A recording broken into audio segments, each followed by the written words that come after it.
நமஸ்காரம். தனுசு ராசி மற்றும் தனுசு லக்ன அன்பர்களுக்கு இந்த செப்டம்பர் 2024 எப்படி இருக்கு அப்படிங்கிறது பல செக்டார் மூலியமா நம்ம பார்க்க போறோம். நம்ம சேனல்ல ஃபர்ஸ்ட் டைம் நீங்க பாக்குறீங்க அப்படின்னா சப்ஸ்கிரைப் பண்ணிக்கோங்க, பெல் பட்டனை பிரஸ் பண்ணிக்கோங்க, ஆல்ன்ற ஆப்ஷனை சூஸ் பண்ணிக்கோங்க. சரி, தனுசு ராசி அப்படின்னு சொல்லும் போது ஃபர்ஸ்ட் அண்ட் ஃபார்மோஸ்ட் உங்களுக்கு ஃபினான்ஸ் அப்படின்ற ஒரு சப்ஜெக்ட் எடுக்கும்போது பிசினஸ் அண்ட் ஜாப் அப்படின்னு பிரிக்கும் போது இந்த மாதம் எந்த ஒரு விஷயத்தையும் ஸ்டார்ட் பண்ணிட வேண்டாம். இதுல ரிஸ்க் டேக்கிங் மந்த் இல்லை இது அப்படிங்கறத ஞாபகம் வச்சுக்கோங்க. உங்க ராசிநாதன் குரு இந்த குரு பயிற்சி முழுக்க அவர் 6ஆம் வீட்டுல தான் இருக்க போறார். இதுல சனி கிரகம் 7 சனி முடிஞ்சிருச்சு. என்னடா இப்படி சொல்றோம் அப்படின்னா, அந்த சனி 7 சனி முடிஞ்சுதான், ஆனாலும் வக்ரம் பெற்ற நிலையில இருக்கு. பல விஷயங்கள் ஒரு குழப்பமா இருக்கக்கூடிய காலகட்டம் இது. ஏன்னா 10ஆம் வீடுன்றதுதான் தொழில், வருமானத்துக்கு உண்டான விஷயம் அது. அண்ட் அந்த 2ஆம் வீட்டுல தான் வந்து உங்களுக்கு சனியும் அவர் வக்ரம் பெற்று அப்படின்றதும் 10ல 4 கிரகங்கள் அமைப்பா இருக்கிறதுன்றதும் அவ்வளவு ஒன்றும் பெரிய சாதகமான ஒரு நிலையில் இல்லை. அப்படின்னா நீங்க வந்து வேலைக்கு போக வேண்டாம், தொழில் எதுவும் பண்ண வேண்டாம், நோ நோ நோ நோ, புதுசா எதுவும் பண்ண வேண்டாம், அகலக்கால் வச்சிட வேண்டாம். தயவு செஞ்சு சொல்றேன், இந்த செப்டம்பர் மாசம் கடன்றது மட்டும் வாங்கிடவே வேண்டாம்ன்றது தெளிவா நீங்க மைண்ட்ல ஞாபகம் வச்சுக்கணும். ஏன்னா இப்ப நீங்க கடன் வாங்குனீங்கன்னா எப்படி இருக்கும் அப்படின்னா, நீங்க எவ்வளவு போய் கடன் கேக்குறீங்களோ அதை விட 4 மடங்கு கிடைக்கும். ஆனா ஏண்டா வாங்கினோன்றது போய் இழுபறியா போயிட்டு இருக்கும். அப்ப இந்த மாசம் கடன் தயவு செஞ்சு தனுசு ராசி தனுசு லக்ன அன்பர்கள் வாங்கவே கூடாது. பினான்சியலி பணம் வந்துட்டு தான் இருக்கும், பெரிய இழுபறிகள் இருக்காது, ஆனா அங்க செலவுகளும் ஆயிட்டே தான் இருக்கும். அதை நினைச்சு நீங்க ஜாஸ்தி மட்டும் எதுவும் பண்ணிட வேண்டாம். பிளான் பண்ணலாமா அப்படின்னா பிளான் பண்ணலாம், முன்னேற்றத்துக்காக எந்த ஒரு விஷயத்தையும் நீங்க செய்யலாம். ஏன்னா இப்ப 4ஆம் வீட்டுல ராகு போய் உட்கார்ந்துட்டு இருக்கு. அப்ப இந்த ராகு அப்படின்னாலே இட்ஸ் கால் மல்டிபிளேயர். அப்ப என்ன ஆயிடும்னா ரைட் அப்படின்னு அகலக்கால வெக்க இழுத்து விட்டுரும். அது ரைட்டா ராங்கன்னு சொல்ற இடத்துல குரு பகவான் இல்ல, 7ல செவ்வாய் வேற போய் உட்கார்ந்துட்டு இருக்கு. அப்ப போராட்டம்ன்றது மிக மிஞ்சின அளவுக்கு வந்துடும். சோ இந்த இடத்துல எதுலயுமே நிதானம் வேணும். நிதானம்ன்றதை விட கோ ஆன் த ஃப்ளோ. யாரு எது சொன்னாலும் மனசுல ரொம்ப பெருசா எடுத்துக்காதீங்க. ஏன்னா 7ல செவ்வாய் அப்படின்னு இருக்கும் போதும் உங்களுக்கு 9ஆம் வீட்டுல சூரியன் இருக்கிறதுனால அப்பா வழியும் டமால் டுமில்னு பேச்சுக்கள் வரும், ஹஸ்பண்ட் அண்ட் ஒய்ஃப் வழியும் டமால் டுமால்னு பேச்சுக்கள் வரும். உங்களுடைய மேலதிகாரிகளும் உங்களை புரிஞ்சுக்காம பண்ணுவாங்க. அப்ப உங்களுக்குள்ளேயே ஒரு பயமான ஒரு உணர்வு வந்து அங்க ஏற்பட்டுரும். அதனால பயப்பட வேண்டிய அவசியங்கள் எதுவுமே கிடையாது. ஃபைனலி லாஸ்ன்ற சப்ஜெக்ட் எல்லாம் எதுவுமே கிடையாது. பட் ஸ்டில் கொஞ்சம் காஷனா இருக்கணும். ஏன்னா உங்களுடைய ராசிநாதனுடைய மீனத்திலேயே ராகு உட்கார்ந்து இருக்கிறதுனால அறியாத பயம், புரியாத கவலை, ஒரே குழப்பம், எதுலையுமே ஒரு இன்ட்ரெஸ்ட் இல்ல, நாட்டங்களே என்னமோ போல இருக்குப்பா, 7 சனி முடிஞ்சும் அப்போ கூட பரவாயில்லப்பா அப்படின்ற மாதிரி இந்த மாசம் இருக்கும். ஃபர்ஸ்ட் நீங்க என்ன பண்ணணும், சுய ஜாதகத்துல இருக்கக்கூடிய திசா புத்தி என்னன்றது நீங்க பார்த்துக்கணும். நிறைய மஞ்சள் பொடி நீங்க உணவுல சேர்த்துக்கணும்.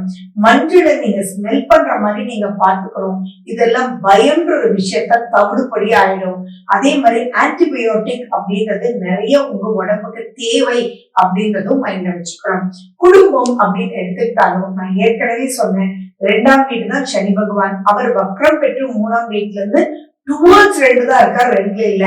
அப்ப இது எப்படி இருக்குன்னா அதீத பயம், ஒரு ஸ்ட்ரெஸ், இன்ட்ரெஸ்ட் இல்ல, அவ்வளவுதானே ஒழிய ஃபைனலி ப்ராப்ளம் இல்லையே. அப்ப அதுவே ஒரு பெரிய தைரியம் தானே. இப்போ உங்களுக்கு தெரியுதா, மாதப்பலன் பார்க்கும்போது அது நிஜமா ஒண்ணும் இல்லப்பா அப்படின் போதே உங்களுக்கு கான்பிடன்ஸ் வந்துடணும் இல்லையா. அதுக்காக தான் இந்த மாதப்பலன் பாக்குறீங்க. எப்பயுமே அஸ்ட்ராலஜி அப்படின்றது இப்படிதான்றதை விட இது ஒண்ணும் நடக்காது, எந்த இடத்துல நடக்கும், எப்படி இருக்கணும் அப்படின்னு சொல்லி கொடுத்து அது ஒரு கைடு மாதிரி நீங்க யூஸ் பண்ணும்போது, ஒரு வாக்கிங் ஸ்டிக் மாதிரி யூஸ் பண்ணும்போது அந்த நெகட்டிவிட்டில இருந்து நீங்க கரெக்டாவே தள்ளி போயிடலாம். அண்ட் மேலும் பாத்தீங்கன்னா 7ல செவ்வாய் இருக்கும் போது வேகத்தை எடுக்க வைக்கும். வேகம் வார்த்தைகளையும் தேவையானவங்களோட, இப்போ நீங்க வந்து ஒரு வேலையில இருக்கீங்கன்னு வச்சுக்கோங்களேன். 7ன்றது யாரு? உங்களோட கம்யூனிகேட் பண்றவங்க எல்லாமே 7ன்னு ஒரு ஸ்தானத்துக்கு வருவாங்க. அப்ப அவங்களோட நீங்க வெடுக்குன்னு பேசுவீங்க. நீங்க பயத்தினால வெடுக்குன்னு பேசுறது உங்களுக்கு ஆட்டோமேட்டிக்கா ஒரு மைனஸ் ஆயிடும். அப்ப ஆக்சிடென்ட்ஸ் நடக்கிற வாய்ப்பு இருக்கு. ஆக்சிடென்ட்ஸ் அப்படின்னா நீங்க வண்டி ஓட்டுறது மட்டும் இல்ல, உங்க ஜாபை இழக்கிறதுக்கும் நல்லா நடக்க வேண்டிய பிசினஸ் நடக்காம போறதுக்கும் நீங்களே ஒரு காரணக்கர்த்தாவா ஆயிடுவீங்க. நீங்க ஒண்ணு நினைச்சு பேசுவீங்க, ஆனா அங்க எதிரில இருக்கக்கூடியவங்க அந்த கம்யூனிகேஷனை வேற மாதிரி எடுத்துக்கிற வாய்ப்பு இருக்கு. அப்ப என்ன வேணும்? வேகம் வேண்டாமே. அப்ப எது வேணும்? விவேகம் வேணுமே அப்படின்றது முக்கியம். கண்களை பார்த்து பேசுங்க. நீங்க சொல்ற வார்த்தைகளை முழுக்க பினிஷ் பண்ணுங்க. அதே மாதிரி நெகட்டிவான ஒரு பர்சனுக்கு ஹெல்ப் பண்ண போய் தயவு செஞ்சு மாட்டிக்காதீங்க. சோ இந்த இடம் நீங்க யாருக்கு எது பண்ணினாலும் நெகட்டிவா உங்க மேல வரக்கூடிய வாய்ப்புகள் இருக்கு. அதனால எதுலையுமே நிதானம் வேணும் அப்படின்றது மைண்ட்ல ஞாபகம் வச்சுக்கோங்க. உங்களுக்கும் உங்களுடைய குழந்தைகளுக்கும் அப்படின்னு எடுத்துக்கிட்டா, குழந்தைகள் அப்படின்றது எந்த ஸ்தானம்? 5ஆம் வீடு தானே, அதுவும் செவ்வாய் தானே. அந்த செவ்வாய் 7ல இருக்கு.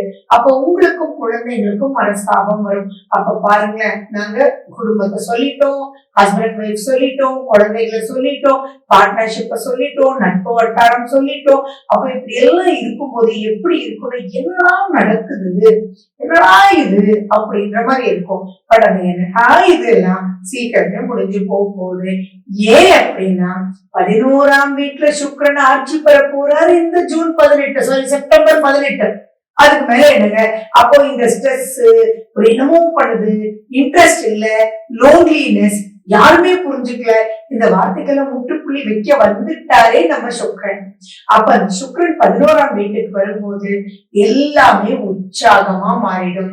அந்த சுக்கிரன் உங்க குழந்தை ஸ்தானத்தை பார்க்கும் போது குழந்தைகளோட அந்யோன்யம் அங்க பிறந்துடும். சோ அப்படிப்பட்ட நல்ல காலகட்டம் செகண்ட் ஹாஃப்ல இருக்குன்றது ஞாபகம் வச்சுக்கோங்க. பட் அகலக்கால் வச்சிட வேண்டாம். ஜாலிக்கு குறைவு இருக்காது.